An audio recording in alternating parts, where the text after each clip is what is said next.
Yeah, so I wanted to touch a little bit on human rights. And remember, human rights is always going to be a big talking point of like the mainstream and of any mainstream media. Because who gives you human rights? It's the government. The government gives you human rights. And so it gives them power. The laws of man give people human rights. Constitutions give people human rights. And so it gives them power. Anything that gives governments power, they love that, of course, you know. It takes away power from us and it gives them power because we rely on them to give us something. But we don't need human rights. All right, so I know it's controversial and everything, but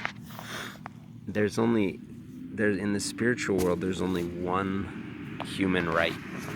Like, God only gives you one right. God doesn't give you any rights. The one right that God gives you is the right to choose to love. And we go back to choice and love again, right? But God gives you that right, which is the only right you need.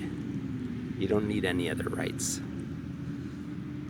Like, that's the only right you ever will need, ever in the world, ever in your lifetime, no matter what your circumstances. And so that's the gift of God. Like, and that's your right. Like, no one can take that away from you. Nothing. No one can take that right away from you. So,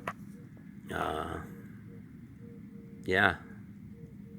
So throw constitutions out the window. Throw,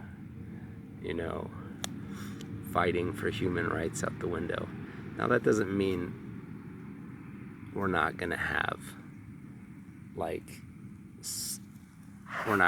well-being. It's quite the opposite. When you fight for rights that are beyond your control, your well-being automatically goes down, because then they're not in your control, right? So if you strive though for the one right that we have, and the one thing that will empower you to do great things, then that's all you need. It's kind of, and Jesus says this really well, like the pyramid of Maslow, I don't know how to say it, Maslow, I think but it's basically like, first we strive for survival, and then once we achieve survival, then we, strive for, higher needs, like psychological needs, then we strive for like fulfillment, then we strive for, as you go up the ladder. But Jesus flips that upside down. Jesus is like, dude,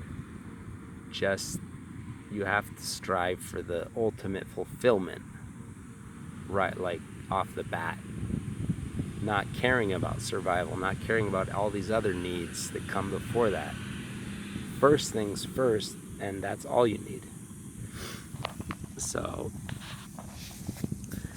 anyway, later.